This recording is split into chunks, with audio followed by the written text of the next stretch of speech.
버려진 사선 절길을 따라 민중의 가슴 차표를 쥐고 그대 오르네 철책 면류만 쓰고 전덕을 오르네 가시쇠줄로 찢겨진 나는 아픔은 결코 다르지 않다. 독감줄기 그리움 일렁이며 느끼는 당신의 노래 우리 지친 어깨 일으켜 떨리는 손을 마주 잡는다. 갈라진 조국 메마른 이 땅 위에 그대 맑은 샘물 줄기여 죽음을 넘어 부활하는 삶 휘투성이의 십자가 메고 그대 오르는 부활의 언덕 위로 우리 함께 오르리.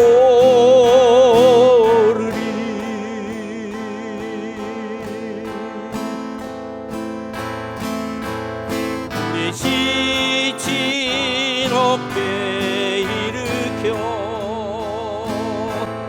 떨리는 손을 마주 잡는다. 갈라진 조국 메마른 이 땅 위에 그대 맑은 샘물 줄기여 죽음을 넘어 부활하는 삶 휘투성이의 십자가 메고 그대 오르는 부활의 언덕 위로 우리 함께 오르리.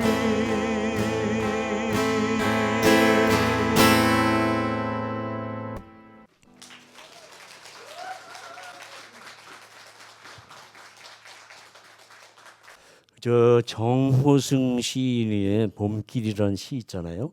길이 끝나는 곳에서도 길이 있다. 길이 끝나는 곳에서도 길이 되는 사람이 있다. 스스로 봄길이에요. 끝없이 걸어가는 사람. 이 저기 오늘 뭐 함석헌이나 또 누구지? 문익한 목사님이나 장준하 선생님. 정말 길이 끝나는 곳에서도 길이 되는 사람들 같아요. 그런 우리도 그런 나도 그런 사람이 됐으면 좋겠다는 생각을 가지면서 한번 해보겠습니다.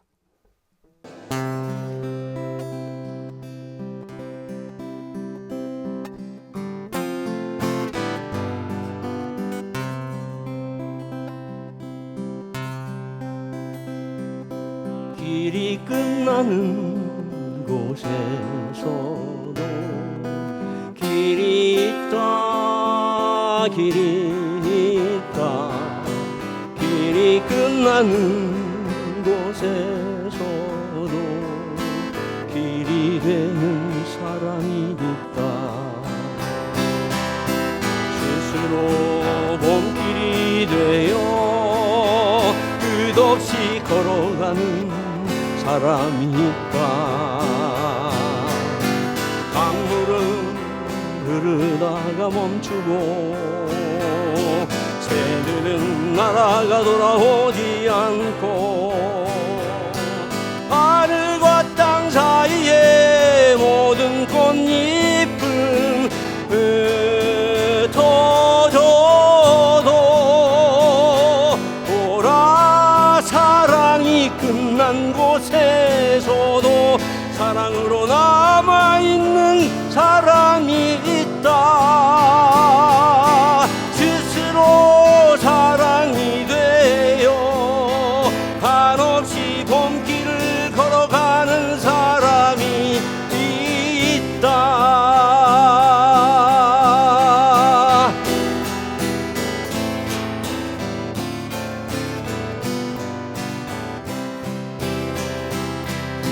스스로 봄길이 되어 끝없이 걸어가는 사람이 있다.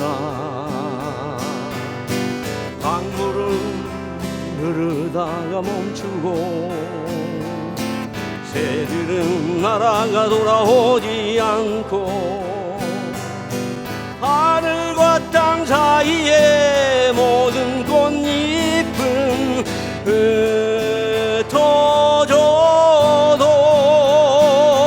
보라 사랑이 끝난 곳에서도 사랑으로 남아있는 사람이 있다. 스스로 사랑이 되어 한없이 봄길을 걸어가는 사람이 있다.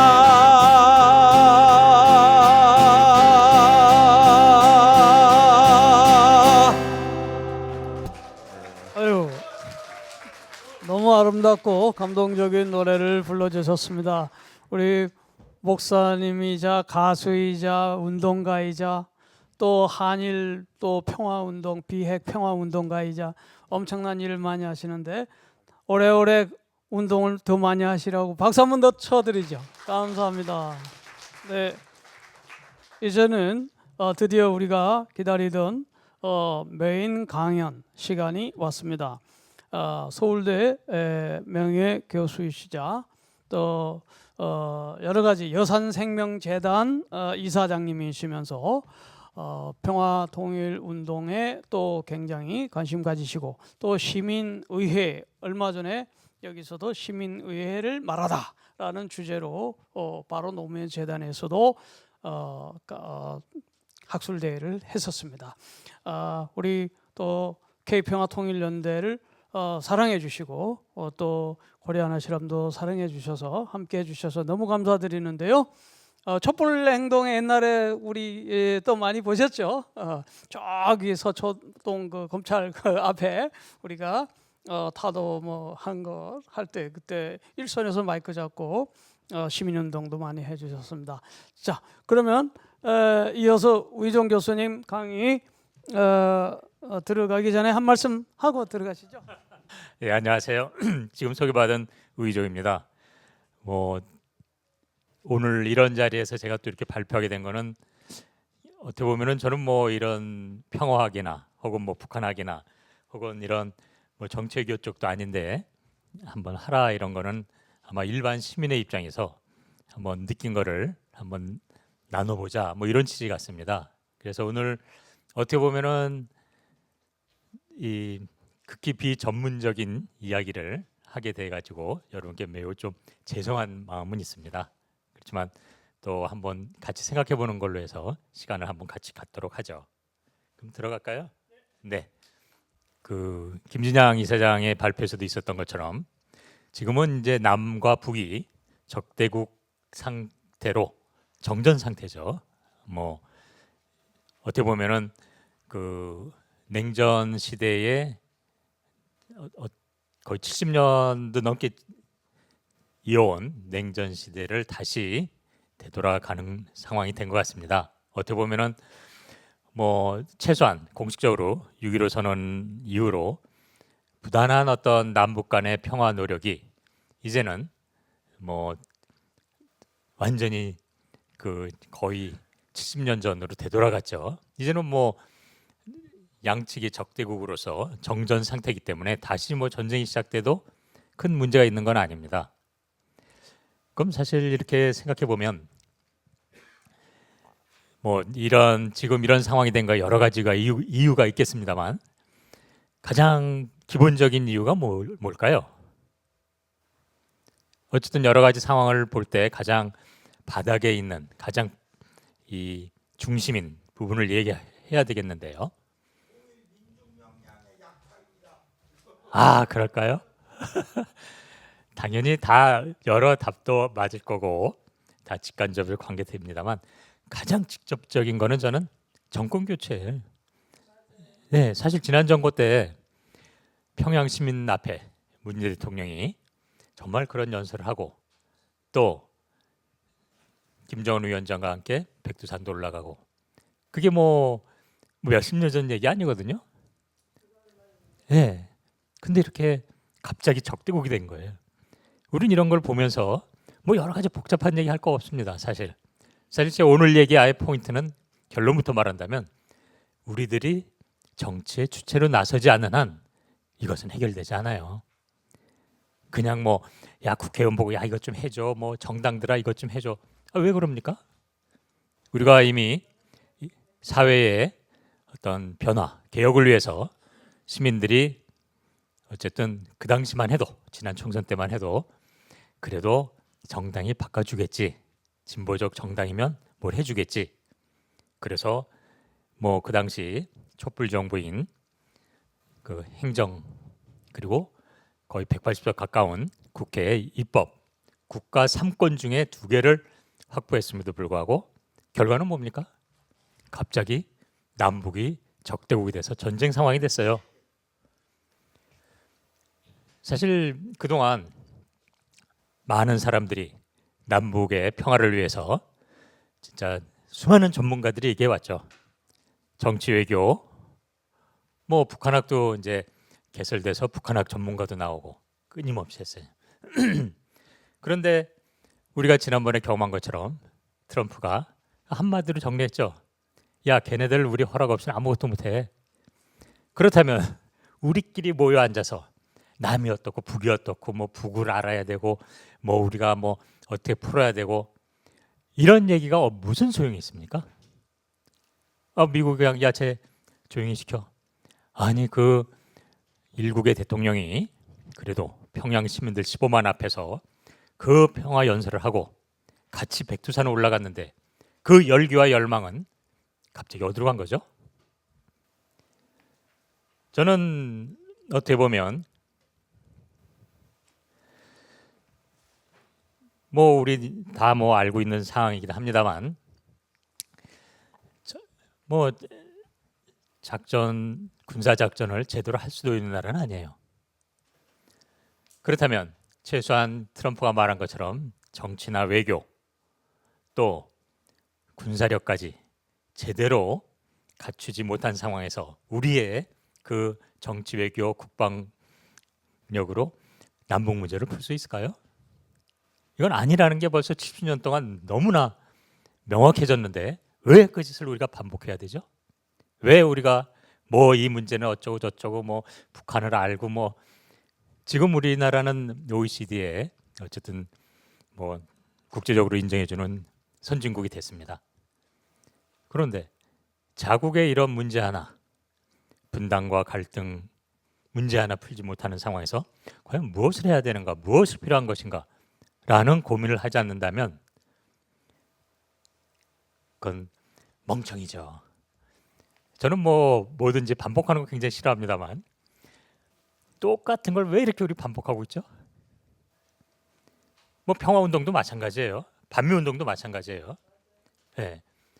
그러면 우리가 그걸 늘 반복하면서도 여전히 우리가 이 문제를 해결할 수 없고 또 정권 하나 바뀌었다고 갑자기 뭐 사이좋게 뭐 평양 시민들에서 연설하고 막 이러던 게 갑자기 적대국으로 되고 왜 이 현실을 놔두고 다른 얘기를 하고 있는 거죠? 우리는?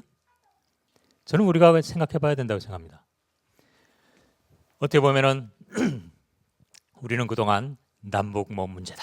늘 뭐 정치 외교 뭐 전문가들 막 나와요.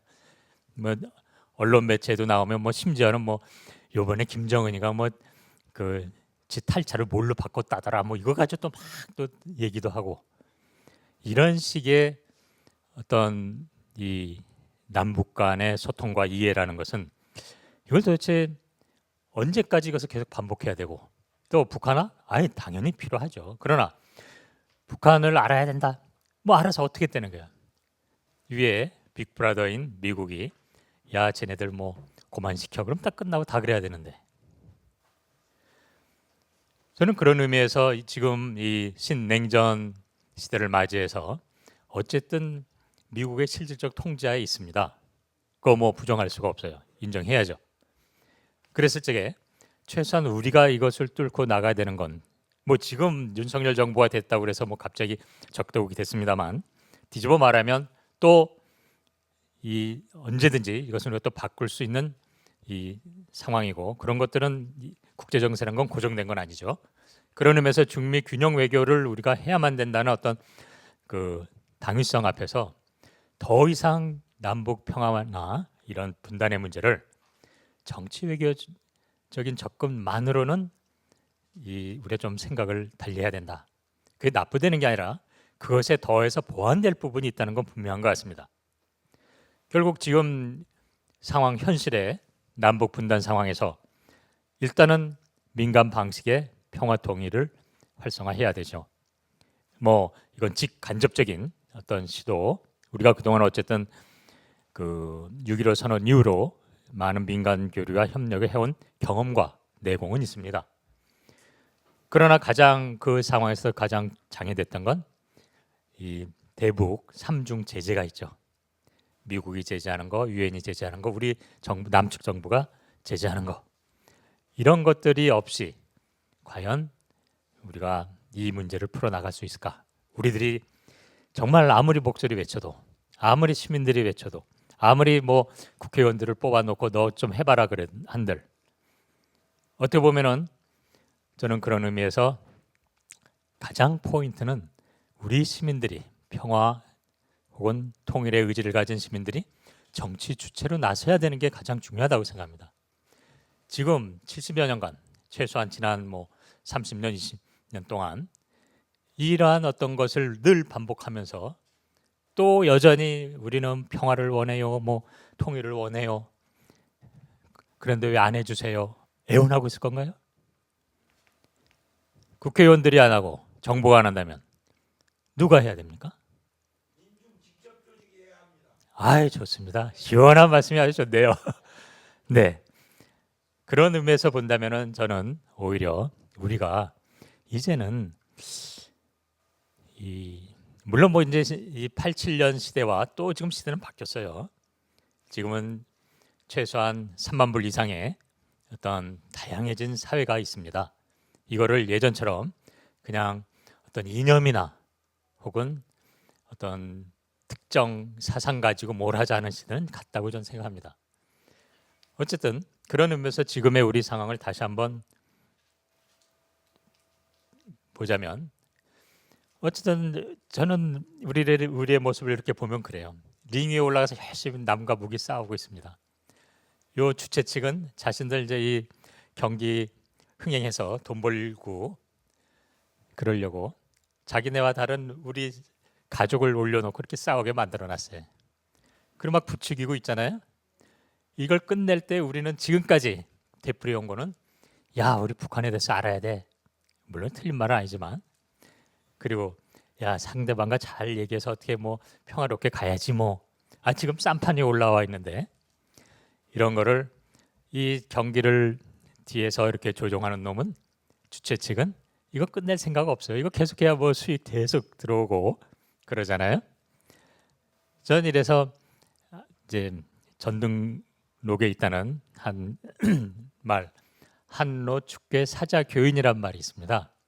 좀 뭐 제가 노땅이라서 이렇게 좀 어려운 말이 나왔습니다만 한로 축계 개들은 날아오는 돌멩이만 막 쫓아다니지만 사자 교인 사자는 돌 던지는 그 사람을 가서 물어버린다 이런 말이거든요. 즉 상황의 핵심을 접근해야 된다라는 말입니다. 그런데 매일 뭐 여기서 그냥 이 얘네 이 미국이나 이런 애들이 주변 강대국은 이 상황을 마무리할 생각은 전혀 없는데 우리끼리 뭐 평화 논의니 뭐 어쩌고 저쩌고 뭐 정치 얘기가 어쩌니 저는 이제 그만 반복했으면 좋겠어요. 그러면 이제 사자 교인이 돼야 되잖아요. 결국 상대방 싸움판을 멈추는 게 중요한 거라서 상대방 아는 게 중요한 게 아니고 타이르는 것도 중요한 아니고 또 주최 측 비난만 해도 되는 게 아니에요. 주최 측 양키고홈이라고 그래서 주최 측 집에 가면 끝날까요? 저는 그 취지에 100% 공감합니다만 현실에서는 여전히 쌈판은 벌어지고 주변은 열광하고 있습니다. 가장 간단한 방법은 그냥 서로 야 싸우지 말자 링에서 내려오면 돼요. 링에서. 더욱이 얘네들이 지금 이 경기판을 벌려놓고 막대한 수입과 함께 피 흘리고 싸우는 동족끼리 싸우는데 뭐 출연료 없고 심지어 방어비 매니저비죠. 매니저비로 매년 수조 원을 뜯어가는 상황인데 저는 이거는 결국 뭐 김진양 이사장도 잠깐 언급했습니다만 우리의 몫이에요. 아 누가 이 돈 팡팡 쏟아지는 이 꿀단지를 놓고 떠나겠어요. 그거를 피 흘리면서 돈 벌어주는 우리가 이상한 거지. 그런 의미에서 이제 뭐 무조건 평화다 혹은 뭐 반미다 이런 걸 넘어서 이제는 우리가 싸움 안 하면 되는 거예요. 저는 사실 지난번 그 문재인 대통령 마지막 때 미국 아마 많은 분들은 그렇게 생각하셨을 거예요. 이 그래도 북한 주민들의 그런 약속을 하고 그런 멋진 모습을 보였는데 퇴임 때 마침 그때 미국이 바이든과 트럼프가 치열하게 싸우고 뭐 백악관을 점령하니 마니 막 이렇게 그 행정 공백이 있었을 때거든요. 저는 그때 당연히 특사를 북에 보내서 남북이 함께 종전 선언 벌일 거라고 예상했었어요. 그럴 게 없이 그러한 어떤 지난 정부에서 그렇게 북과의 대화를 그렇게 멋지게 연출해 놓고 유엔 가서 2번이나 뭐 종전 막 외쳤잖아요. 아무 소리 없이 찌그러져 갈 수는 전 예상하지도 못했습니다. 그렇다면은 저는 그런 의미에서 이 종료하는 건 시간이 다 됐나요? 벌써? 주최 측이 슬그머니 오는 건가 빨리 끝내야 되겠네요. 결국 여기서 저는 중요한 건 그거 같습니다. 우리의 몫인데 우리는 지금 남과북 혹은 뭐 보수 뭐 진보 뭐 정당 한 정당 내에서도 기득권과 뭐 혁신 계속 분열하고 있어요. 근데 저는 그런 의미에서 이 노회찬 전 의원이 외계인이 나왔을 때 우리가 뭐 우리끼리 싸울 필요 있냐 이런 화이부동의 정신 그리고 여기서 중요한 건 저 이거 같습니다.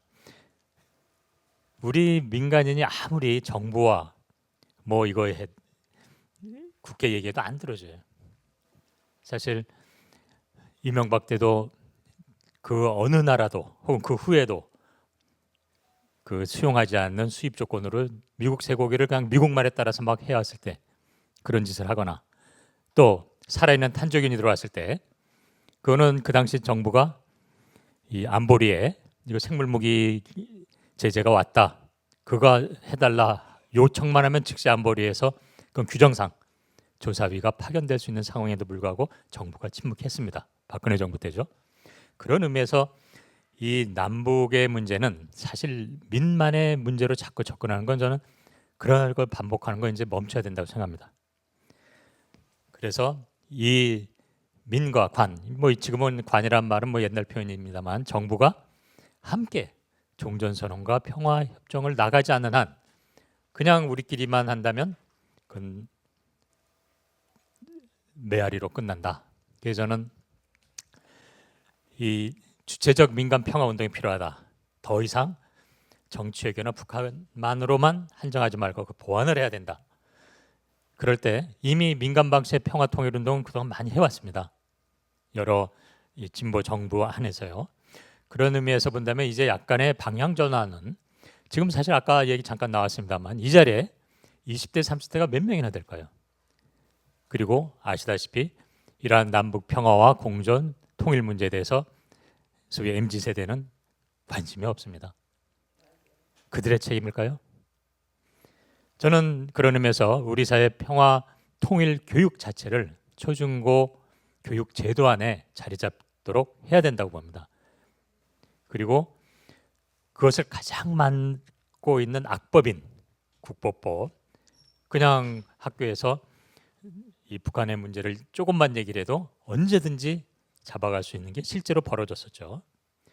그리고 이러한 남북 대화와 소통의 큰 자산인 세터민에 대해서 우리는 너무 방치하고 있는 것 같아요. 그냥 평화 운동을 막 하고 남북과 함께하자 막 얘기를 하면서도 세터민 문제는 뭐 관심이 없다든지. 저는 우리 의식도 좀 더 통합적으로 가야 된다고 봅니다. 그래서 북측의 방송 뭐 관련돼서 북측 방송 허용이나 서로 동포라는 인식의 개선 뭐 등등 있습니다만, 저는 그래서 가장 이 포인트는 제가 오늘 말씀드리고 싶은 것은 이제 우리의 평화 운동도 그렇게 지금까지 해온 뭐 20, 30년 반복하는 것을 이제 그만하자. 멍청이나 하는 짓이다. 그 뜻이 잘못됐거나 그 뭐 오류라는 게 아니라 이제는 좀 방향 전환이 필요하다. 그것은 결국 남북 평화 의지를 가진 이러한 다양한 시민들의 정치 참여, 즉 정치의 그 주체화가 필요하다. 저는 뭐 방금 조금 전에 설명했었던 것처럼 시민의회라는 거를 이제 이틀 전인가요? 여기 이야기했습니다만 이제 대의민주주의는 한계를 다하고 있습니다. 특히 남북처럼 분단된 상황에서의 대의민주주의라는 것은 오히려 이미 일제부터 내려오는 이런 적폐 세력에 기생하는 정치 집단이 있는 한 이것은 끊임없이 그 대의민주주의 형태로 국민의 의사가 관철될 수가 없어요. 이제 우리가 지금은 휴대폰 하나로 자기 뜻을 다 낼 수도 있고 수렴할 수도 있거든요. 이러한 이 사회 변화에 따른 정치 세력을 구축해야 된다라고 저는 봅니다. 그래서 그걸 간단히 뭐 시간도 가서 죄송합니다. 정리하면 일단 지금 남북은 적대국인 건 분명합니다. 단 하나, 정권 하나 바뀌었음에도 이랬을 적에 포인트가 이러한 남북 평화와 통일에 대한 의지 있는 정치 세력을 구축한다는 것이 곧 주권 국가로 회복한다는 것이고, 이것이 이러한 움직임이 남북 통일의 밑그림이라고 저는 생각합니다. 그래서 가장 먼저 이제 이건 뭐 진보 보수의 문제가 아니라 우리 자라나는 미래 세대의 평화 교육을 학교 현장에서 할 수 있도록 해야 된다는 거. 이것의 가장 장애는 현재 다 아시다시피 국가보안법입니다. 그래서 그것에 대한 개정이나 철폐 운동을 계속하고 있는 것이고요. 함께 해주는 게 좋죠. 또 범진보 진영의 확장과 연대입니다. 이러한 어떤 정치적인 이러한 평화의 열정을 담아낼 정치 집단이 실제 정권을 가져야 돼요. 정권 하나 바뀌면 이렇게 바뀌는 거예요. 그걸 보면서도 우리가 왜 그걸 안 하고 밖에서만 평화 운동을 해야 돼요, 통일해 이렇게 해야 됩니까? 저는 우리 시민들이 이제는 깨어서 연대하는 것이 매우 필요하다고 생각합니다.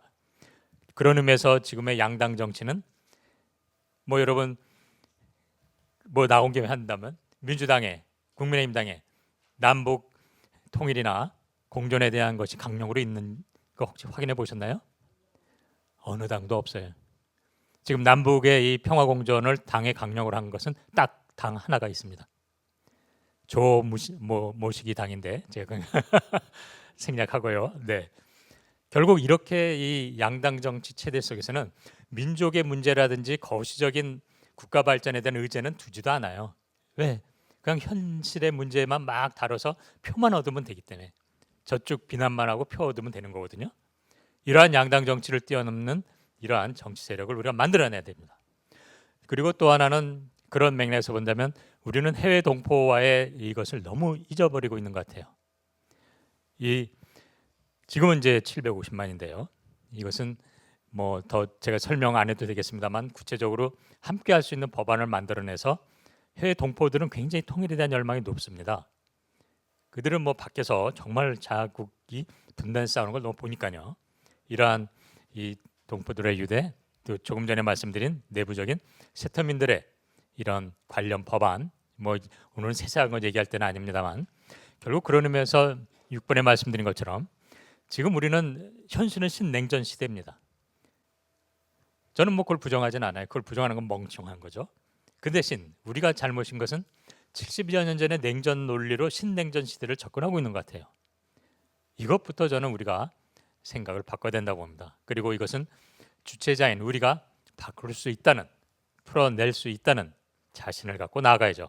그러기 위해서는 반드시 정권 창출로 이어지지 않는 한, 윤석열 정부가 등장하자마자 당장 이렇게 적대국이 되는 상황이라면 우리도 그럼 정권을 잡아서 바꿔야 된다는 시민의 정치적 주체로서의 등장이 저는 평화운동의 한 축이 돼야 된다고 생각합니다. 이 얘기는 마무리하겠습니다. 네. 아유, 훌륭한 강의 너무나 감사합니다. 방금 그 7가지, 일곱 가지 원리를 우리가 잘 생각하면서 평화 운동도 필요하고 평화 교육도 필요하고 한미 간의 미중 간의 등거리 등등 아주 좋은 말씀 많이 해주십니다. 다시 한번 박수로 환영하겠습니다. 네, 고맙습니다. 이어서 우리 강병호 교수님, 얼마 전까지 서울신대에서 강의하셨고 올해 퇴직을 하셨습니다. 그리고 서울신대에서 한국 기독교 통일연구소 소장님으로 계셨고 제가 서울신대 초빙교수로 머물 동안 함께 또 활동해서 책도 여러 권 공저한 그런 적도 있습니다. 그래서 오늘 특별히 초대했습니다. 독일에서 공부하시고 오셨는데 자 그러면 논찬을 해 주시겠습니다. 감사합니다. 예, 안녕하십니까. 저 강병호 교수입니다. 이번 올해 2월 29일 날 저는 정년 퇴직을 했습니다. 정년 퇴직을 했는데 저는 오늘 K평화 통일연대에 와서 이렇게 보니까 이 시포지움도 하고 하는 그 내용을 이렇게 좀 보니까 상당히 아주 폭넓은 그리고 아주 악투엘한 그러한 주제를 가지고 이렇게 하는 걸 볼 때에 참으로 감사하고요. 또 이런 자리에서 제가 또 우이종 교수님의 논문을 또 논찬할 수 있다고 하는 것을 또 영광스럽게 이렇게 생각을 합니다. 오늘 우이종 교수님께서 너무 강의를 잘해 주셨고 쉽게 해주셨기 때문에 저는 간단하게 우리 우이종 교수님이 말씀하신 그 논지를 전체적으로 저는 지지를 하고 여러분도 동감을 하고 있으리라고 저는 생각을 합니다. 그러면서 오늘 말씀하신 남북 간 적대 상황에서도 실현 가능한 주체적 민간 평화 운동 차원의 노력이 있어야 된다라고 하는 그런 말씀을 하시고 여러 가지 한 몇 가지로 5가지로 제가 볼 때 그런 방안들을 이렇게 제시를 하셨습니다. 역시 저도 동감을 하고요. 그렇게 돼야 된다고 그렇게 보고 그러면서 이러한 실천 방안들이 이렇게 구체화될 때에 생기는 문제점 같은 걸 좀 제가 좀 보완해서 이렇게 좀 문제점 같은 것이 있는데 어떻게 할 것인가 좀 그런 거를 좀 제시하는 것으로 제 논찬을 이렇게 가름하도록 하겠습니다. 19쪽에 보면은 거기 나와 있습니다. 첫 번째, 국내 평화 교육의 초중고 정규 과목화다. 교수님께서는 남북 양측의 적대적 상황과 남측의 통일 의지 약화는 국내 평화 교육의 초중고 정규 과목화로 접근했으면 한다고 이렇게 피력하셨습니다. 이 초중고 정규 과목화는요 정말 시급하면서도 중차대한 그런 과제가 아닐 수 없습니다. 그런데 물론 이것도 우리가 됐으면 좋겠죠. 그런데 이것도 이제 정부 차원의 해결이 있어야 됩니다. 그것이 없이는 뭐 이루어질 수 없다고 저는 보고 그렇기 때문에 교수님께서 말씀하신 이렇게 평화 교육이 중요하고 과목화가 필요하지만 이것이 되기까지는 상당히 많은 길이 좀 멀지 않겠는가. 물론 이제 단계적으로 이렇게 하면 되겠습니다만은. 참으로 또 쉽지 않은 그러한 과제다 이렇게 말씀을 드리고 두 번째 국부법 개정 내지 철폐 운동이 먼저 선행돼야 된다고 하는 거 그렇습니다. 우리 한국 사회에서 지금 이 국부법 문제가 상당히 심각하죠. 그래서 이것이 없이는 민간 차원의 어떤 통일 노력, 평화 운동 상당히 제약을 받고 있다고 하는 것은 분명한 사실입니다. 물론 여기 보니까 국보법 개정 내지 철폐는요, 뭐 정부나 국회의 동의와 제청이 있어야 된다고 하는 것, 뭐 누구나 다 주지하는 바입니다. 그리고 이 국보법 개정 내지 철폐에 대한 또 보수와 진보에 대한 견해가 또 너무 커요. 또 정권이 또 바뀔 때마다 또 달라지고, 그래서 이것도 참 쉽지는 않다 하는 그런 생각을 저는 이렇게 하고요. 세 번째, 민간 평화 운동에서 중요한 척을 이루는 대상은 세터민이다. 예, 다시 말하면 탈북민에 대한 우리가 이제 이분들에 대해서 돌보아야 되고 또 깊은 관심을 가져야 된다고 하는 겁니다. 그런데 우리 교수님께서는 이 세터민을 연결해서 이렇게 말씀을 하시면서 국내 행정 조직인 이북 오도청을 이렇게 거론하셨어요. 사실 제가 볼 때는 이 이북 오도청 같은 경우에는 실질적으로 이렇게 활동이 없다고 저는 이렇게 보는데, 이것과 연결되어서 보다 실질적으로 이렇게 했으면 좋겠다고 하는 의견, 저는 적극 지지를 하고요. 그렇게 됐으면 좋겠고, 이것이 이제 교수님의 탁견이 아닌가 저는 그렇게 생각을 합니다. 네 번째, 남측에서의 북측 방송의 시청이다. 맞습니다. 뭐 북한의 그 방송을 우리가 들을 수 있다고 하면 얼마나 좋겠습니까? 물론 전에는 상당히 이제 북한에서의 이제 선전선동 뭐 이런 것 때문에 상당히 뭐 문제가 될 것이라고 생각하고 또 이제 그런 얘기를 했습니다만은, 지금은 상당히 이제 경제적인 격차도 크고, 그렇기 때문에 아무리 이제 북한에서 뭐 선전을 하고 북한이 무슨 뭐 지상 천국이다 아무리 얘기하더라도 그거는 이제 아무도 믿지도 않는 그런 상황이니까, 이제 그들의 이제 북한 방송을 우리가 시청하는 거 허용했으면 좋겠다, 이제 그렇게 생각을 합니다. 그런데 이것도 역시 보안법과도 깊이 연계된 상황이기 때문에 이 문제를 어떻게 또 풀어가야 될지, 이것도 하나의 숙제가 아닐 수 없습니다.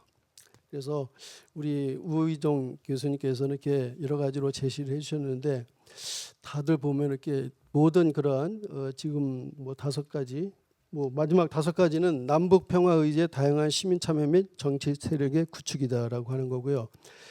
그런데 이것이 구체적으로 어떠한 형태의 그 정치 세력이 될 것인가, 이것도 한번 또 생각을 해봐야 돼요.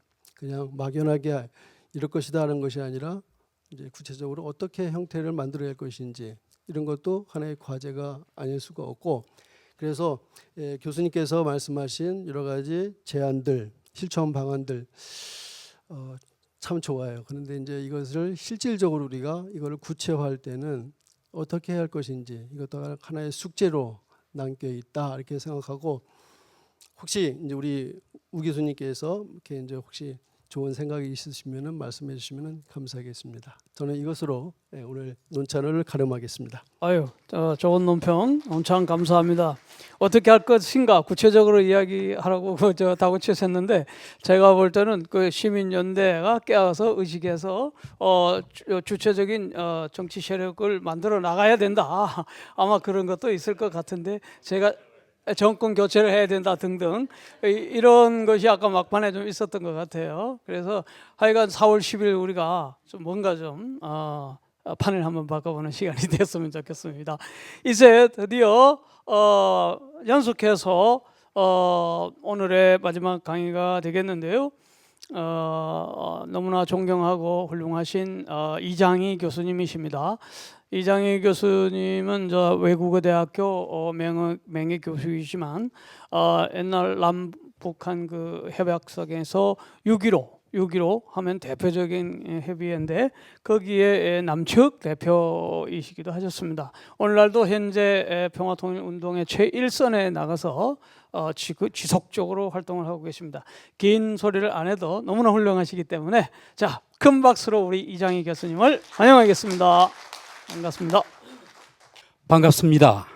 특별히 오늘 4월 2일 89년 4월 2일 참 특별한 의미를 가진 날입니다. 여러분 92년 남북기본 합의서가 어떻게 체결되었는지 아십니까? 바로 89년 4월 2일 전에 88년 사실 77선언이 있었습니다. 그래서 정책은 북방 정책이라 해서 남과 북이 마음대로 자유롭게 교류 협력을 할 수 있어도 우리의 법제는 전혀 변하지 않았습니다. 그래서 88년 사실 77선언에 따라서 우리 민간들이 교류 협력을 하니까 국가보안법에 의해서 많은 사람들이 덜그덕 들어갔습니다. 그래서 정책과 법 규범과의 그 차이를 메꾸기 위해서 정부가 급하게 만든 것이 사실 90년 남북교류협력법입니다. 그럼에도 불구하고 77선언이 있자 민간 차원에서는 우리 문익환 목사가 중국을 거쳐가지고 평양을 방문해서 주석을 직접 만나서 여론이 딱 물어보세요. 주석님, 제가 질문이 있습니다. 남과 북 사이에 77선언을 하고도 마음대로 자유 교류 협력을 한다고 하는데 남은 선 교류 협력, 북은 선 정치 군사. 그게 그렇게 중요합니까? 이거 병행 협상하면 안 됩니까? 하니까 주석께서 껄껄껄 웃으면서 남쪽이 과연 그래 해주겠냐? 제가 돌아가서 틀림없이 공항에 가면 잡혀 들어갈 때 남쪽에 있는 사람들한테 당국이 얘기를 하겠습니다. 여론이 중국을 거쳐서 공항에서 국가보안법에서 바로 체포돼 잡혀가면서 그 쪽지를 줬습니다. 그래서 이쪽에서 병행 협상을 받았습니다. 그래서 시작된 게 제1차 남북 고위급 회담입니다. 그것이 6차 고위급 회담에서 92년 남북 기본 합의서가 체결됐습니다. 물론 그 전에 이 남북 기본 합의서 체결된 데는 여기 기독교 목사님 계시지만은 바로 제네바에서 혹은 일본에서 조선 기독교 남쪽의 NCC 쪽 굉장히 많은 기독교인들의 노력이 있었습니다. 이런 산물이 남북기본합의서입니다. 남북기본합의서의 1조는 남과 북은 상호 실체를 인정하고 존중한답니다. 이거 하나만 제대로 지켜지면 끝나는 겁니다. 이거 하나만 지켜지면 끝나는 겁니다. 제가 오늘 얘기하고 드리고 싶은 것은 그 다음 넘겨주세요. 요게 뭐 요겁니까?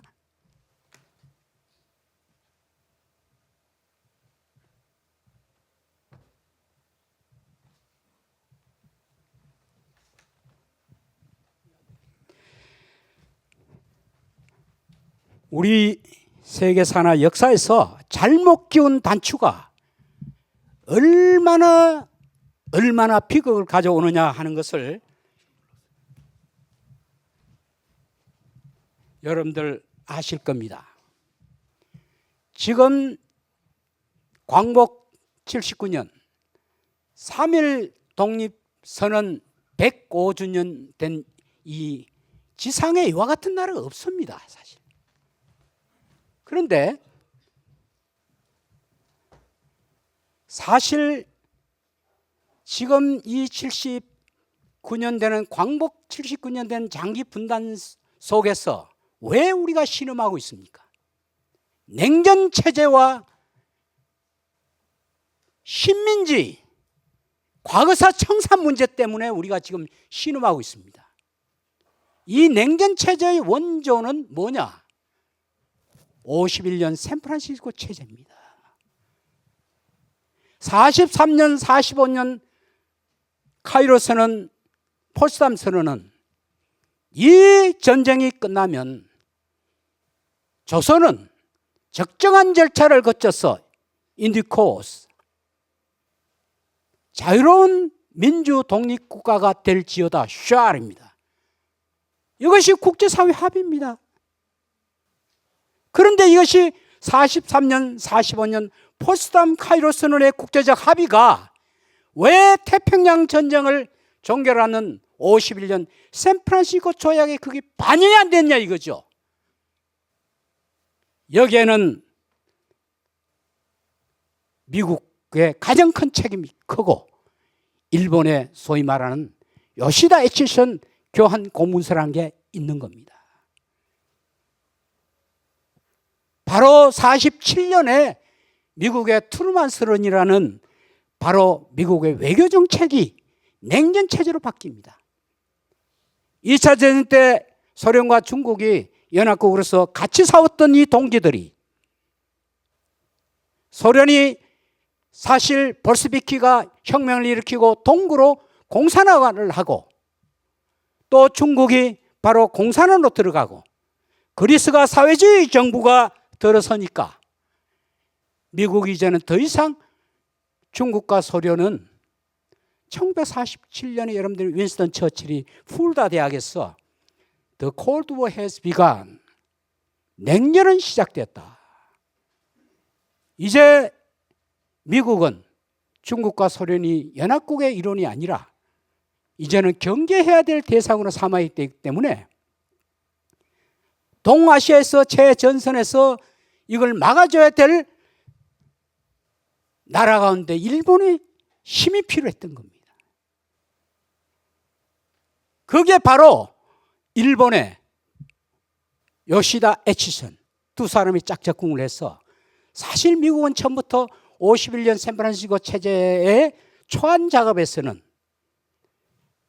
일본에 대한 엄격한 전쟁범에 대한 응징, 조선에 대한 확실한 손해배상, 영토 문제 이런 게 확실했습니다. 그런데 47년 이 같은 냉전을 대비한 미국의 외교정책의 변화 때문에 바로 51년 샌프란시스코 평화체제 속에는 과거 식민지 범죄가 제대로 여기에 반영되지 못하고 일본에다가 면책을 주는 특히 샌프란시스코 조약 제14조에서는 엔딩 오브 더 워, 이 전쟁이 끝남으로써 세퍼레티드 에어리어스, 분리된 지역, 그냥 전쟁이 끝남으로써 분리된 지역, 교전국가, 전선국가가 아닌 전쟁이 끝남으로써 분리되는 지역, 조선과 타이완은 이 두 나라의 문제는 양자 간에 해결한다 하는 것이 1965년 한일협정 체제입니다. 그래서 한일협정 체제에는 일본의 식민지 범죄 그리고 일본에 대한 엄격한 범죄가 규정되지 않고 애매모호하게 독도 문제를 비롯해서 그것이 오늘날 현재 상황입니다. 제가 다시 한번 말씀드리지만 이 역사에 잘못 끼운 단추를 잘못 끼워버리면 그것이 계속 이와 같은 유탄을 지금 우리가 맞고 있는 겁니다. 그래서 저는 오늘날 이 광복 78주년, 79년 그리고 3.1 독립선언 105주년을 맞이해서 아직도 우리는 이 지구상의 국제법에서 최장기의 휴전협정, 정전협정이 여기입니다. 이게 이런 것을 우리가 겪고 있는 거예요. 이걸 벗어나려면 어떻게 해야 되느냐? 아까 우리 우 교수 좋은 얘기했습니다. 우선 국민이 깨어 있어야 되고 깨어 있는 것만은 안 되고 조직화가 돼야 되고 시민단체죠. 제도권에 들어가야 됩니다. 제가 요새 그걸 절실히 느끼는 겁니다. 제대로 된 정부가 이 땅에 세워져야 됩니다. 저는 지금도 말씀드립니다. 180명을 우리가 촛불로서 뽑아줬지 않습니까? 그 사람들이 뭘 했습니까? 저는 촛불 대헌장 범국민협의회 모든 종파를 제월해서 국회 헌정기념관에서 발족을 해가지고 10만 명의 서명을 받았습니다. 그 서명지를 볼 때 제 사무실에 볼 때에 야 참 이거 밖에서 우리가 얘기하면 다 소리구나. 이제 우리 시민운동도 저는 좀 달라져야 된다. 제도권에 들어갈 분들은 확실하게 제도로 들어가서 같이 싸워야 됩니다. 자, 제 얘기가 너무 다른 쪽으로 가는데 어떻든 현재의 이 한반도의 장기 분단은 샌프란시스코 51년 체제와 그 하위 체제인 65년 한일협정 체제라는 이 속에서 냉전과 그리고 역사태행이라는 이 속에 허우적거리고 있다 하는 말씀을 드렸습니다. 그런데 이걸 벗어나기 위해서 방해하는 요소가 뭐냐? 저는 세 가지 차원에서 봅니다. 첫째는 국내적인 차원, 남북 간의 차원, 국제적인 차원. 국내적인 차원에서는 남과 북의 평화와 통일을 얘기를 하려니까 옥죄는 것이 많습니다. 바로 국가보안법과 남북교류협력법입니다. 국가보안법은 48년 12월 1일 날 만들어졌습니다.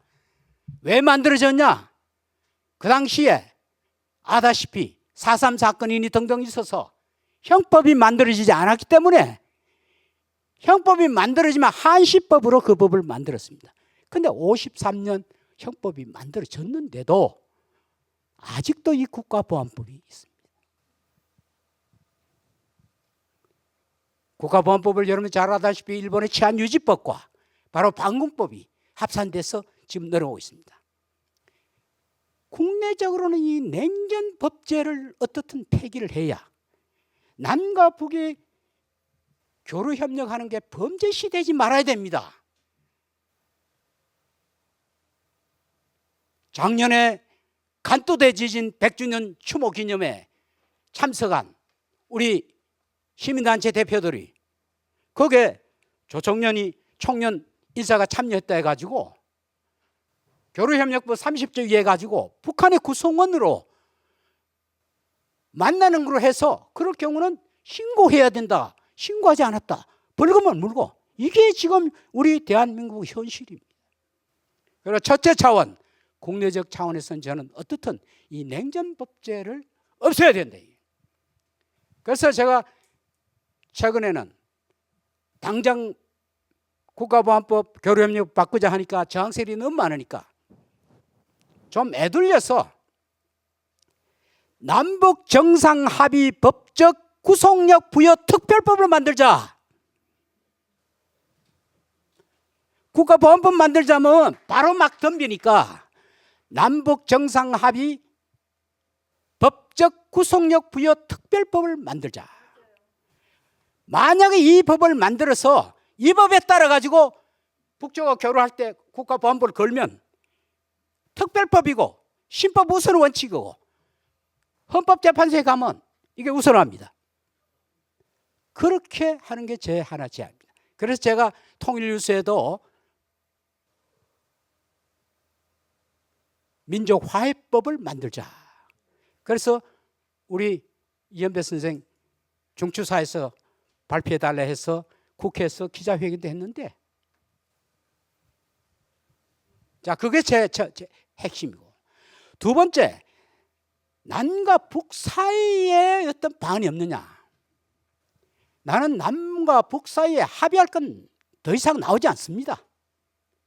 92년 남북 기본 합의서 6.15 남북 공동선언 10월 7일 2007년 17 공동선언 4.27 판문점 선언 9.19 평양 공동선언. 문제는 남과 북에 더 이상 이제는 합의할 게 없어요. 그래서 이 합의한 것은 북한과 남한이라는 두 법인 사이에는 법적 구성이 있습니다. 이것을 국내적으로 법적 구속력을 부여하려면 제가 맨 첫 번째 얘기하는 특별법을 마련하면 바로 아까 92년 남북기본합의서 제1조에 뭐라 했죠? 남과 북은 상호 실체를 인정하고 존중한다. 그게 법적 구속력을 발휘하게 되면 적대관계가 아니다 이런 얘기죠. 그렇게 뛰어넘고, 그러면 남북 사이에 해야 될 거는 이젠 더 이상 합의할 생각을 하지 말고 72년 7.4 공동성명에서 합의한 자주평화 민족 대단결 이 사업을 실천할 수 있는 그런 정부를 우리가 뽑아야 되고 그런 민간 통일 운동을 해야 됩니다. 자주가 있는 거, 평화가 있는 거, 민족 대단결, 이 사업을 우리가 밀고 나가야 됩니다. 자, 세 번째, 국제적인 차원에서 이 방해물이 한두 가지입니다. 자, 우선 여러분 잘 알다시피 국가가 뭡니까? 국가는 군사 주권이 있어야 돼요. 이 전시 작전권이 없는 나라입니다. 이 나라가 지금. 저는 이 전시 작전권을 달랐고 뭐 이런 거 뭐 과거에 내가 그런 논문도 쓰고 있는데 내가 최근에는 그 논문 다 파기했습니다. 통보해서 행사한다 하면 돼요. 아까 우리 우 교수인가 누가 어느 분이 발표했는데 김연희 교수 발표했는데 1950년 7월 14일 6.25 중에 이 전쟁이 계속되는 동안 귀화의 산하에 대한민국의 국군 군사작전 지휘권에 대한 것을 이양한다. 이겁니다. 서한입니다. 서한. 그러면 이 전쟁이 계속되는 동안이라는 뜻은 이 물리적인 전쟁이 계속되는 걸 말하고 53년 7월 27일 정전협정이 끝나면 그 조건이 해제 조건이 된 겁니다. 돌아와요. 헌법상 대한민국 주권 국가입니다. 유엔에 가입한 나라예요. 달라고 말로 할 필요가 없다는 거예요. 우리 국방부가 군에도 굉장히 많은 전문가가 있습니다. 이분들이 딱 만들어서 미국에도 랜드 코퍼레이션이라든가 내가 여러 군데 가봤지만은 정식으로 제대로 된 정부 같으면 할 말 없어요. 우리가 한미관계에서 상호방위조약이나 주둔군 지휘협정이나 워킹그룹이라든가 전략적 유연성 문제라든가 뭐 여러 가지 이런저런 문제에 대해서 딱 정리를 해가지고 주권국가로서의 우리가 이제 요구해야 될 거를 미국 조야에다가 전문가들한테 시켜서 협상을 시키면 되는 겁니다. 저는 이런 논문을 많이 썼습니다. 쟤를 좀 그 위에다 높은 데 좀 올려주세요.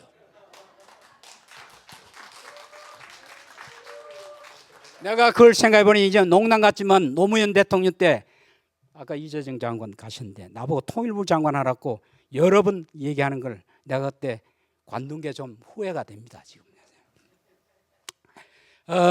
어떻든 그건 농담이고요. 어떻든 이것은 우리가 왜 그러냐. 50년 7월 14일 그 당시 재헌헌법에 의해서도 이 군사사항의 부분은 반드시 군대 파견 부분은 반드시 국회 동의를 얻게 돼 있어요. 추후라도. 그리고 거기서 아까 여기 UNC 교환각서 얘기를 했습니다. 누가 어느 분이 우리 발표자가 거기에서도 마찬가지입니다. 그래서 저는 국제적 차원에서는 우리가 군사주권 이 문제에 대해서 이걸 뭐 환수한다, 언제까지 한다, 뭐 너무 문재인 대통령 때도 사실 날짜가 정해있지 않습니까? 이럴 필요가 없는 거예요. 통보하면 되는 거예요.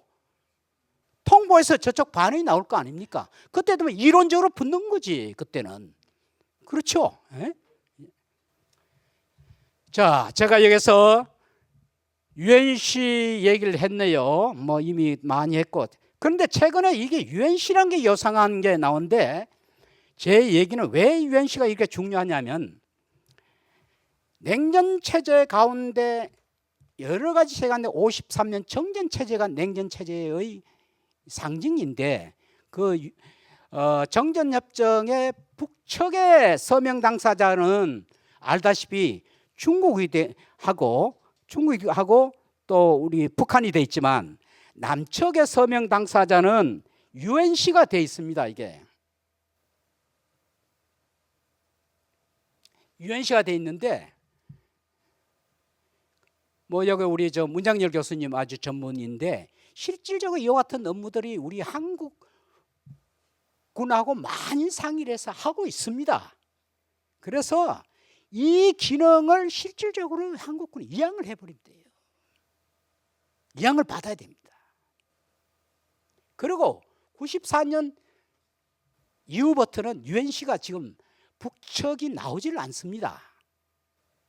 실질적으로 UNC 그리고 또 저 위에 중립국 감시 이런 분들도 북한하고 관계 나와 다 전부 철수를 하고 이런 상황이기 때문에 실질적으로 군사정전위원회가 있는데 군사정전위원회가 구성이 그 UNC의 서명 당사자들이 구성을 됐어요. 북측에 중국과 북한, 남측에 UNC. 그 북측은 94년부터 안 나오고 중국은 이런저런 이유로 나갔고 지금 남쪽만 있는 겁니다. 그리고 지금 비무장지대를 왔다 갔다 하는 이 규정을 오늘 우리 UNC 운동하시는 분들 계시는데 이 규정을 원래는 합의해서 정해야 되는데 실질적으로 UNC 이꼴 여러분들 뭡니까? 바로 미국이에요. 미국. UNC가 처음에는 한 180명 있는데 그거 가면 전부 미국이 임명한 사람들이 대부분. 저 미국 태평양 사령관부에서 임명한 사람. 그런데 요사이는 이 사람들이 많이 뿌르고 재활성화해가 상당히 자기가 생존 전략 차원에서 그런지 상당히 지금 나오고 있는 겁니다. 그래서 제가 오늘 말씀드리고 싶은 거는 이 국제적 차원에서는 이 미국하고의 관계 문제를 어떻게 하냐, UNC 관계 문제를 어떻게 하느냐. 근데 우리나라에서 지금 미국 문제 이런 얘기를 하면요, 우리 국민들이 당장 아무리 진보계통도 마찬가지입니다. 내가 있는 평화통일시민연대 남북경운동본부에도 이 대표님 그거까지 얘기할 필요 이런 얘기 나옵니다. 우리 눈높이를 높여. 그게 아닙니다. 이거 알아야 됩니다. 미국을 똑바로 알아야 됩니다. UNC 알아야 됩니다. 이 잘못된 겁니다. 이걸 알아서 우리가 미국과의 관계, UNC와의 관계 이 문제를 풀어서 이 사람들이 어떻든 간에 국제적으로 이 방해가 되지 않도록 해야 됩니다. 그렇지 않으면 제가 다시 한번 말씀드립니다. 한반도 민족의 현실 이건 다 하고 맨 끝에 결론만 얘기하겠습니다. UNC는 유엔의 기구가 아니다. 왜 아닌지 알죠? 아까 다 설명이 나왔죠. UNC를 따라 일본 자위대가 한반도에 유사 사태 때 들어오는 겁니다. UNC 군사기구가 정치 외교적 패권까지 지금 관찰하려고 하는 겁니다. UNC는 4.27 판문점선언 남북한 교류협력 사업을 방해한 걸 알고 있지 않습니까? UNC의 3대 임무는 가장 중요한 것은 유엔 안보리 결의에 의해 가지고 대북 억지 기능 50년 7월 7일 겁니다. 그리고 정전협정 유지 관리하는 업무 현재 이겁니다. 그런데 지금 현재 북점령과 통일하고 참 이거 여러분들이 38선의 법적 성격이 어떻게 되냐, 이 참 문제가 복잡해지는데 50년 10월 7일 10월 10일 유엔 총회 결의에 의해 가지고 사실 인천 상륙작전에 의해 가지고 서울 수복하고 난 뒤에 동작 그만. 38도선을 넘어야 되는데 바로 안보리하고 총회에서 이런 결의를 냈습니다. 38도선 그 위에 넘어가면 UNC의 관할권을 가진다. 그 결의를 한 거예요. 이게. 그래서 이게 우리나라 보수 쪽에서는 힘으로 이래가지고 우리가 올라갈 것 같죠. 그건 미국 애들이 국제법적으로 못 올라갑니다. 그래서 이 사람들은 통일하고 민주국가 이걸 좀 UNC가 지금 하고 있는 그런 유엔 총회 결의를 하고 있는 겁니다. UNC의 재활성화 여러분들 아시죠? 한반도 통일의 근본적 핵심 전략은 저는 대한민국에서 가장 중요한 일 가운데 하나는 저는 외교라고 봅니다. 물론 민생이 가장 중요하죠. 그러나 대륙국가와 해양국가 사이에 있는 나라로서 안보 외교, 부존전이 없는 이 나라가 무역을 하고 살아야 됩니다. GDP의 상당분을. 통상 외교. 저는 그래서 이 외교가 굉장히 중요하다. 그래서 자주 외교, 국제적 균형 외교, 미중 간 등거리 외교를 견제해야 된다. 남북한 자주 외교는 한미 관계 불평등한 이 한미 노예 문서를 우리가 점차적으로 이거 없애야 됩니다. 국제적 균형 외교는 한미 관계 속에서 대중 대러 관계를 유연하게 유지해야 하고 우리 북방 외교를 다시 복원해야 됩니다. 미중 간 등거리 외교, 한미 안보 문제, 한중 경제 문제는 둘 다 중요합니다. 남북 정상 합의의 법적 구속력 부여를 위한 민족평화특별법을 반드시 22대 국회가 해내야 됩니다. 이게 아주 기초입니다. 이게 안 되면 남북 교류 이거 안 됩니다. 전부 다 국가보안법에 의해서 교류협력부에 의해서 꼼짝도 못하는 겁니다. 그래서 저는 여기에 제안합니다. 70년 장기 분단 조선반도는 해양세력과 대륙석 사이의 지정학 특수상을 감안하여 양자 외교보다는 다자 평화 회의로 나가야 된다. 제가 왜 이런 얘기를 하냐면 지금 미국은 전부 유럽이고 아프리카고 전부 다자 외교를 하는데 이 동북아에만큼은 한미 관계, 한일 관계, 한국 필리핀 관계, 한국 대만 관계 이렇게 양자 관계를 꽁꽁 묶어놨습니다. 그래서 저는 여기서 감히 제안합니다. 남북한, 미국, 중국이 포함된 사자 포함 다자 평화 회의에서 우리 한반도 평화 문제를 논의하는 게 가장 저는 실천성 있고 신뢰를 담보한다고 생각합니다. 한반도 평화를 위한 단계 출구 전략 말씀드리지 않겠습니다. 4가지입니다. 남북 정상 합의서 법적 구속력을 부여하는 특별법, 가칭 민족평화법을 국내적으로는 이걸 22대 국회가 해내야 됩니다. 둘째, 자주평화 민족 대단결 조국 통일 3대 헌장 실현한 한반도 평화 사업에 총주력해야 됩니다. 왜 평양에 3대 헌장 기념탑을 철거했을까요? 자주를 외치면서 가장 자유조직한 노예적인 역대 정부가 다 그런 짓거리를 했습니다. 평화를 외치면서 최초로 북을 적이라고 2023년 국방백서에 처음 썼어요. 민족 대단계를 얘기하면서 유엔 총회 나가가지고 북한의 가장 아픈 그 인권 문제라든가 말이죠. 이런 걸 거기서 폭로했습니다. 그리고 일본의 핵을 지지하는 발언을 했습니다. 이게 지금 대한민국이 민족 대단계를 얘기하는 겁니다. 자, 그래서 저는 남북한, 미국, 중국 사자 포함하는 동북아 다자 평화 회의를 구축해서 평화 외교 선언을 해야 되고 이를 지속적으로 추진하는 정부 내 별도 기구를 만들어야 됩니다. 저는 이 부서 만들어야 됩니다. 종전 육자회담 우리가 경험이 있습니다. 이런 걸 잘 발전시키면 반드시 사자 포함 동북아 다자 평화 회의 구축 평화 외교 선언을 해야 됩니다. 그리고 53년 정전 체제 서명 당사자의 유엔식 기능을 반드시 남측에다가 저는 이건 받아야 됩니다. 그래야 남과 북이 직접 만나서 군사 문제를 얘기할 수 있습니다. 경청해 주셔서 감사합니다. 감사합니다. 귀한 강연 감사합니다. 좀 전에 우희정 교수님께서는 평화 교육의 강조점을 두시고 또 말씀하셨다면 우리 이장희 교수님은 평화 외교를 강조하셨습니다. 여러 가지 서로 보완되는 그러한 내용들이라고 생각하고요.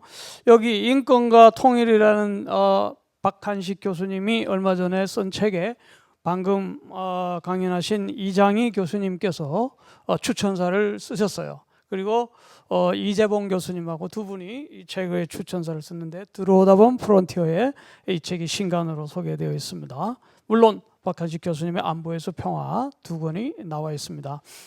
이제 오세훈 선생님은 CRSO리 편집위원으로 계시면서 경기신문 칼럼니스트이십니다. 굉장히 그 글에 힘이 있고 아주 박력 있는 글을 많이 쓰시는데요. 특별히 합창단 봄날이라는 합창단의 베이스 단원으로 활동하시는데 얼마 전에 세계 합창대회에 나가서 거기에 금상까지 받은 적이 있어요. 전태일 정신으로 거기에 이제 창단한 거기 단체입니다. 오늘 뭐 7월달에 독일 진보 단체 초청으로 베를린 장벽에서 공연을 하신다죠. 예, 힘찬 박수와 함께 예, 논찬을 해주시겠습니다. 그 방금 소개받은 오세훈입니다. 이름이 뭐 어떤 사람하고 비슷해가지고 같아가지고 난처한 때가 많습니다. 그 실은 저 여러 선생님들한테 양해를 구할 것이 어제 저녁에 그저께 저녁에 그 임영권 박사님한테 저 이장희 교수님 이 글을 저 몇 차례 정독하고 이 무슨 저 이런 분들 이 석학의 글을 대상으로 제가 무슨 이렇다 저렇다 이런 얘기를 하는 것 자체가 옳지 않은 일이고 가당치 않다 그런 이제 그 얘기를 상의를 드리고 제가 평소에 20대부터 쭉 통일 얘기를 이제 친구들하고 나눌 때 막걸리 자리에서 이제 제가 늘 똑같이 지금 40년 동안 똑같이 하는 얘기를 그냥 통일의 꿈으로 드리는 것이 좋겠다. 그렇게 이제 제 역할을 바꿨습니다. 바꿔서 그 얘기를 잠깐 드리고 시간도 너무 많이 됐고 그리고 이제 CR의 소리에서 일하기 때문에 함석헌 선생이 이제 전쟁에 관해서 뜻으로 본 한국 역사에 이렇게 언급하신 대목을 찾아가지고 그 대목을 여러분과 함께 제가 낭독하면서 공유하는 걸로 제 시간을 맞추겠습니다. 저는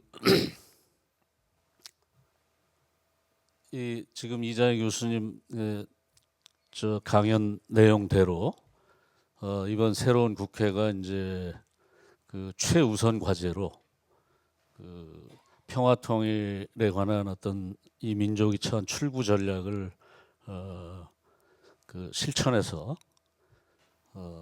남북 교류가 현실화되고 저 같은 사람도 이제 북한에 가서 뭐 무슨 어디 칠보산 계곡에 가가지고 오두막집 짓고 뭐 살고 이런 이제 이 낭만적인 꿈이 이루어지기를 바라고 이제 드리는 말씀인데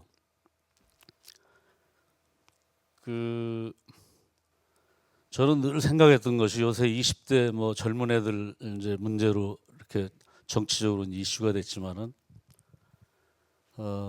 북한의 이공계 청년들 이 청년들을 1년에 500명이든 1000명이든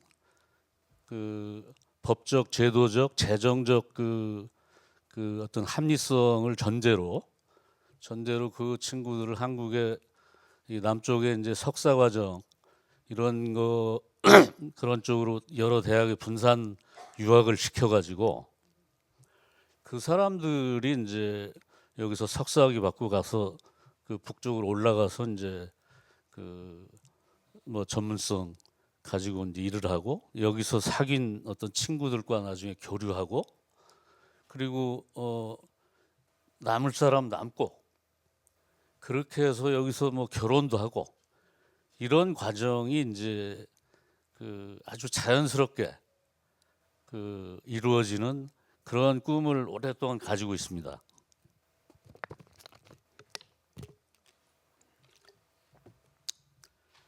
그 연장선에서 예를 들어서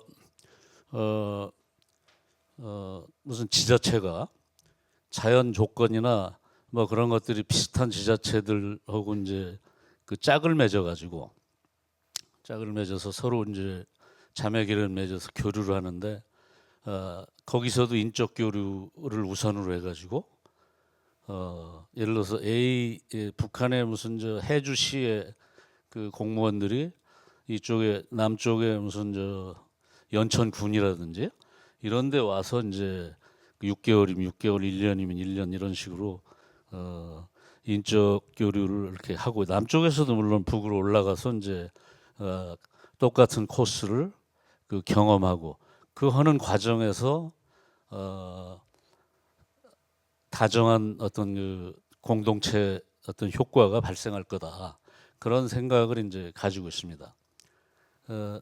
또 하나 그 얹어서 이제 생각해 본 거는 이 군의관들이 이제 뭐 대부분 원치 않겠지만 초창기에는 북쪽에 가서 군의관 생활을 뭐 3년이고 2년이고 이렇게 하는 그런 것을 이제 남북 그 저 관계가 좋아질 때 그 아이템으로 집어 넣어 가지고 북한의 군의관으로 갔다 온 사람들이 이제 체험한 내용들이 이렇게 긍정적으로 이쪽에 알려지고 그 공유될 때 그 군의관을 북쪽에 가서 하겠다고 하는 사람들이 이제 늘어나지 않겠나 이런 이제 그 소박한 꿈을 이제 늘 얘기하고 이제 살았고 이 같은 발상으로 이제 여러 이 말하자면 아이템들이 있는데 그것은 이제 여러분도 하실 수 있는 것들이기 때문에 이제 이 정도로 하고요.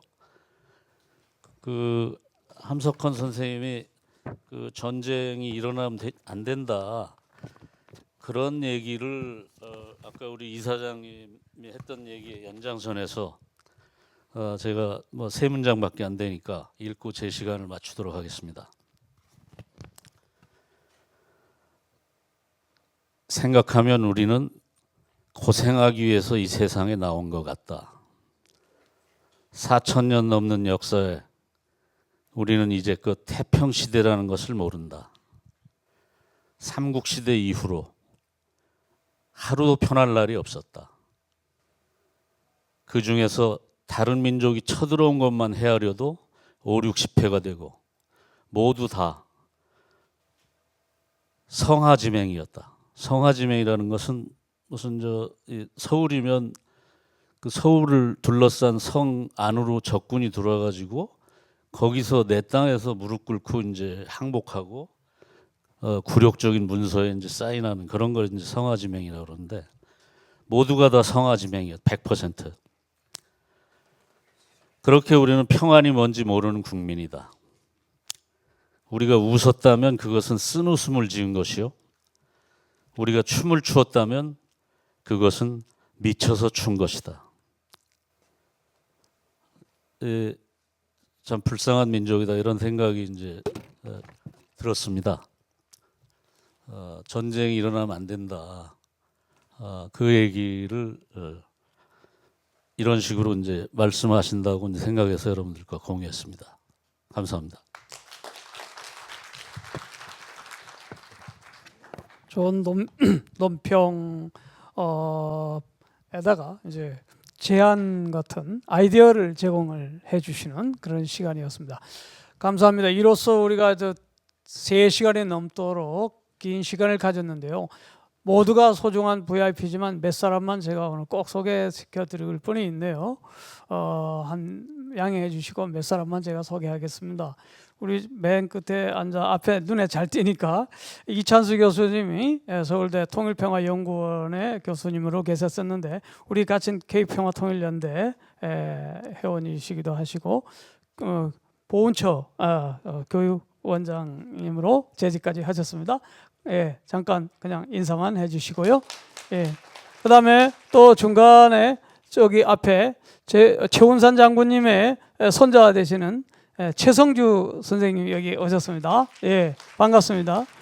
그리고 그 뒷줄에는 우리 길가님 그 모임의 팀들이 와주셨습니다. 정혜수드님, 조동남님, 그 바로 옆에 조동남 문장열 교수님, 국방부 대학원 교수님, 지난번에 우리 1차 K평화통일연대 지난 2023년 했을 때 강의를 해주셨는데 오늘 이렇게 함께 해주셨고, 바로 옆에 지금 장준하 기념사업회에서 활동을 많이 하시다가 지금 베델 그 단체의 회장님으로 계신 이필립 선생님, 이필립 선생님 반갑습니다. 또 두루두루 많은 분들 오셨는데 제가 멀리 있어서 잘 못 봐서 이해해 주시기 바라고요. 이제 마칠 시간이 됐는데 끝나고 나서 우리가 충분히 대화하지 못했던 부분이라든가 인사 못한 부분은 뒤풀이 시간 있습니다. 오늘 한반도 평화 심포지엄 특히 문익환 목사님의 4.2 공동성명을 기념하면서 총 마무리를 짓겠습니다. 네, 감사합니다. 대단히 감사합니다. 감사합니다. 예.